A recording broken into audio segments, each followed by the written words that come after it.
Gente, Jéssica vai fazer a introdução. Palhaça. Aquela bem sacana. Bem-vindos a mais um Bastidores das Reuniões com Renata Tonis.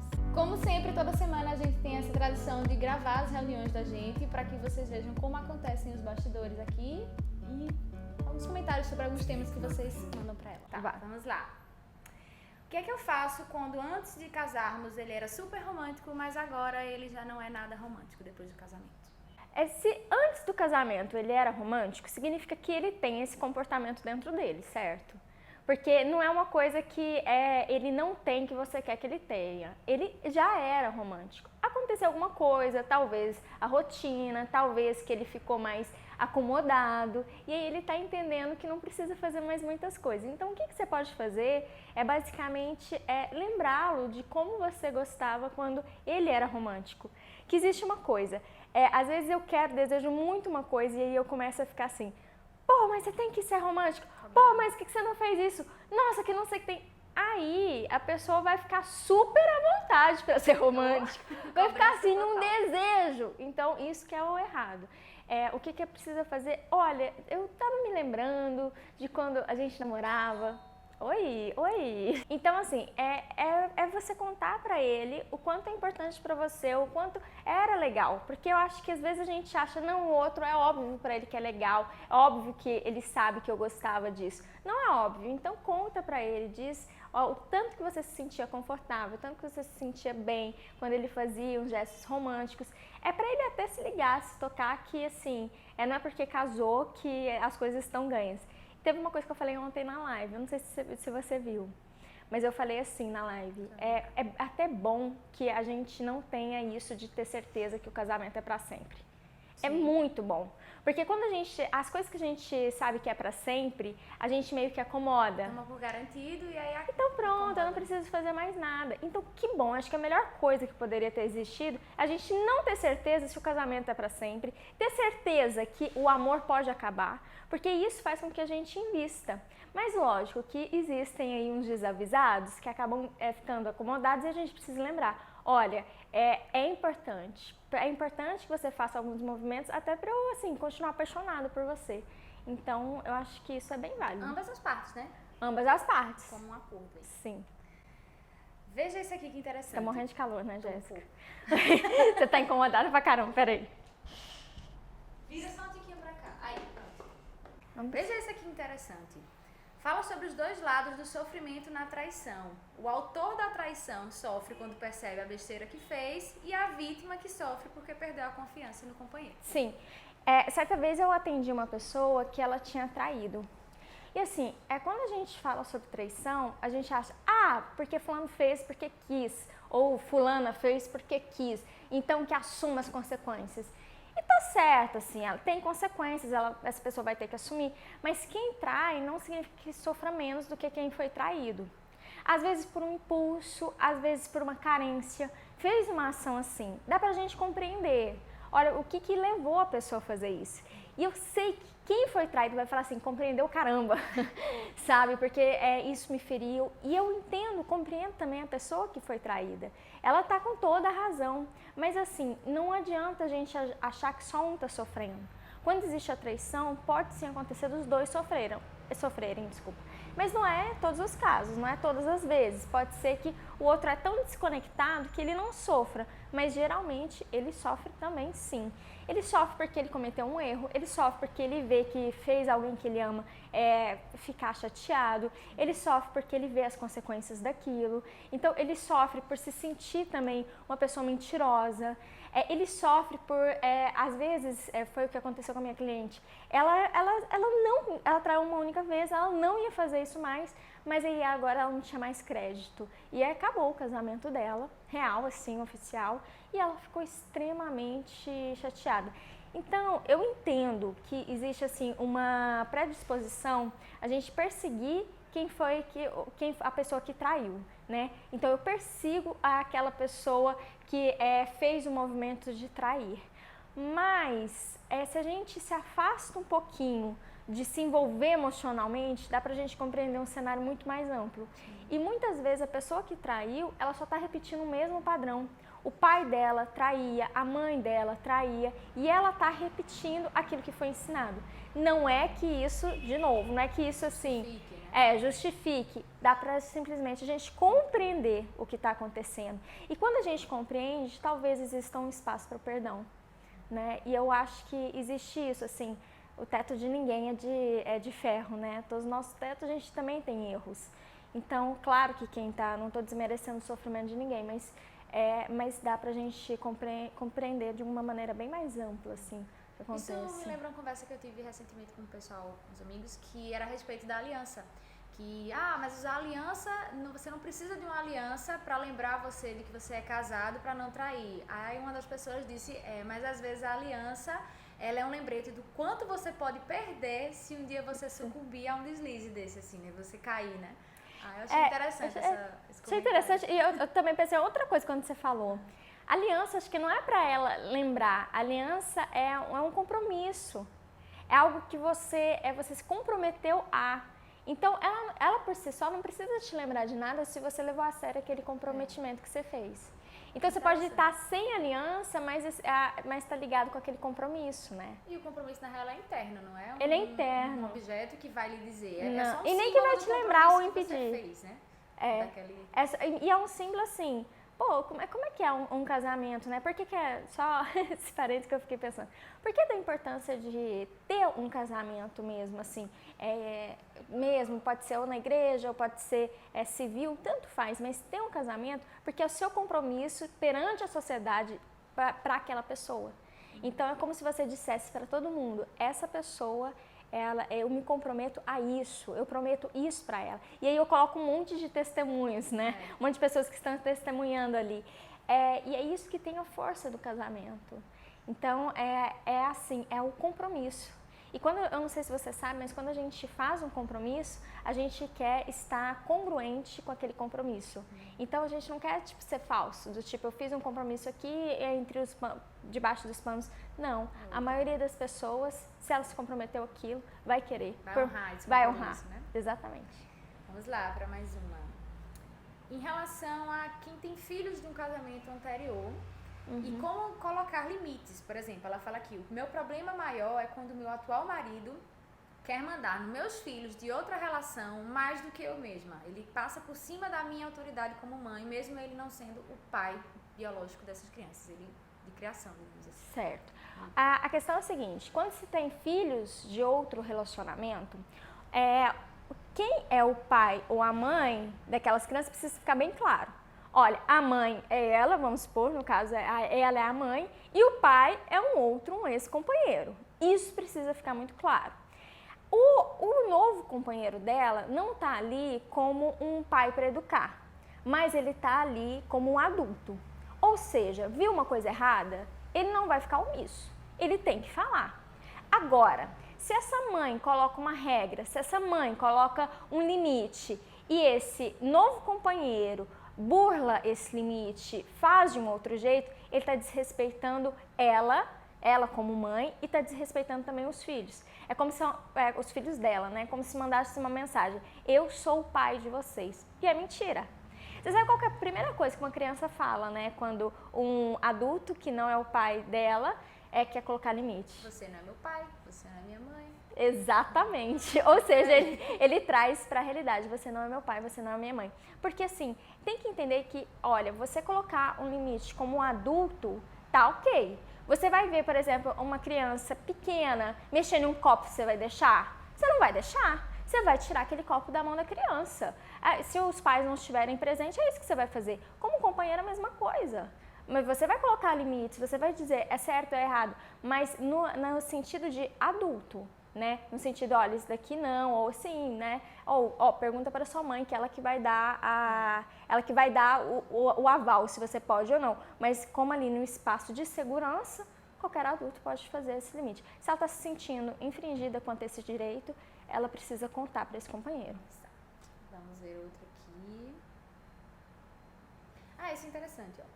Busco sempre padrões de homens que são manipuladores, que me deixam inseguras. É exatamente como minha mãe vivia como meu pai. O que eu faço?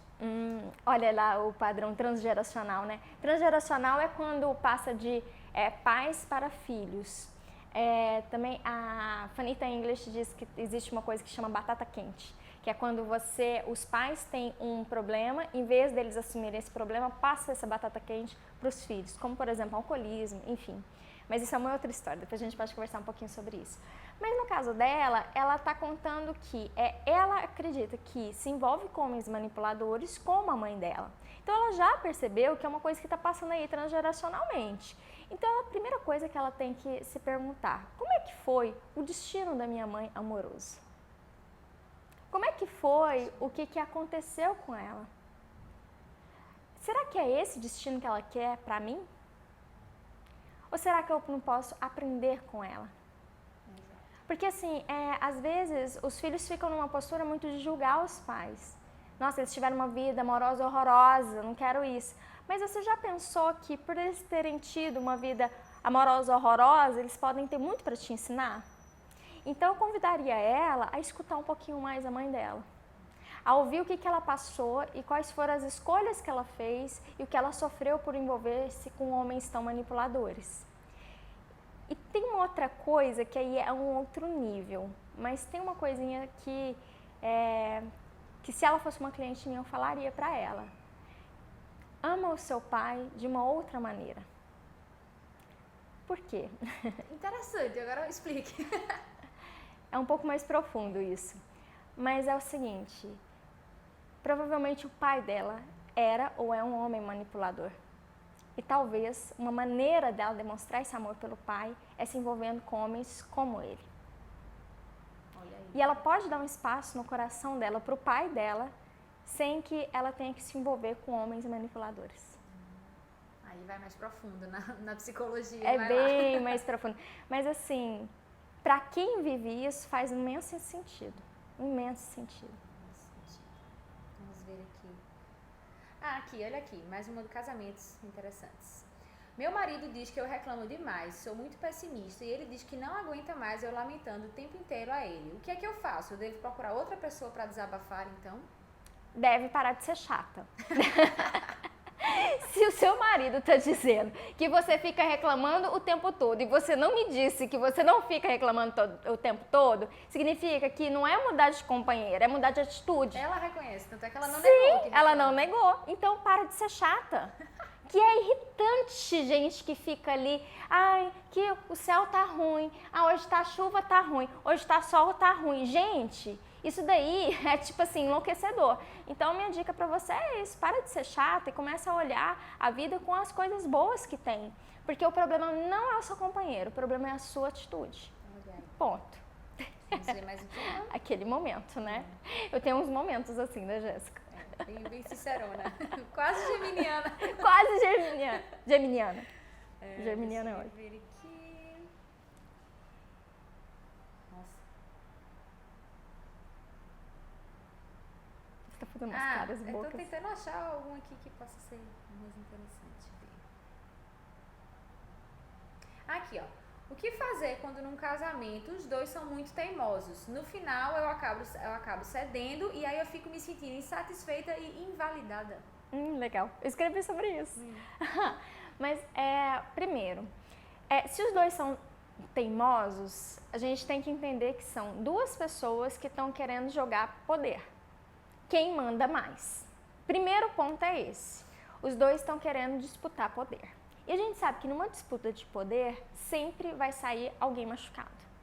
Sempre. Então, entenda que vocês não estão numa disputa. Vocês estão num ambiente de cooperação. Primeiro ponto é esse. Vocês querem o quê? Querem estar num casamento para ver quem manda mais ou vocês querem estar num casamento para compartilhar? Então, esse é o primeiro ponto. Segundo ponto, não há nada de errado em ceder. Desde que não seja só você que ceda. Se é só você que todos os dias cede, aí sim existe um desequilíbrio. Existe alguém que está submisso e alguém que está dominador. Então, eu acho que vocês precisam entender qual que é o propósito de vocês estarem juntos. Acho que é a primeira coisa. Qual que é o propósito? O propósito é, vamos caminhar juntos ou vamos caminhar juntos um contra o outro? Porque para mim não faz muito sentido isso. Para que eu vou ter alguém na minha casa para eu ficar competindo com ela? para ver quem é mais feliz, quem grita mais, quem se coloca mais. É uma perda de tempo. Isso entra muito em outro tema aqui, né?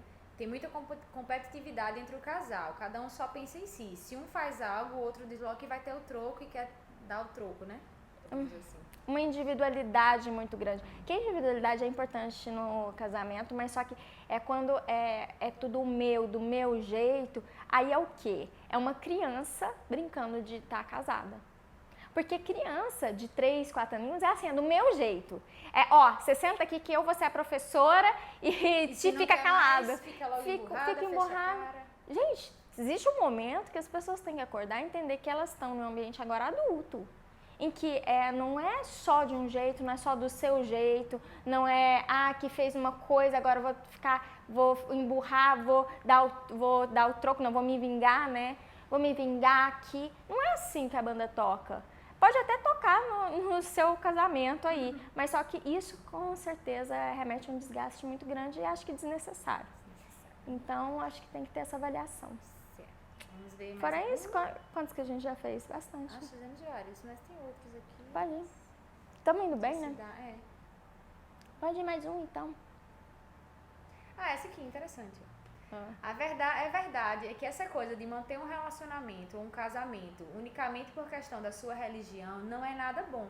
Eu vivo num casamento de muitos anos, mas que é um martírio, e essa coisa de crendice só tá passando o tempo, e nenhum dos dois está sendo feliz, mas não tem coragem de sair porque tá muito preso à crença. A crença religiosa. Existe isso ainda hoje, e porque cada um nasceu e alimenta algumas crenças. E a crença religiosa é um pilar importante para muitas pessoas.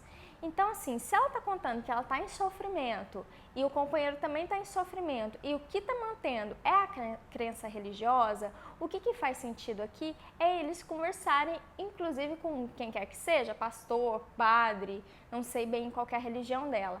E ver se é isso mesmo, se na religião dela nunca teve em nenhum momento um divórcio na história toda da religião, será? Será que ninguém divorciou nessa sua crença religiosa? Porque pode ser que, muito provavelmente, sim, existiram as separações, mas você está se agarrando a isso como uma justificativa de continuar sendo infeliz.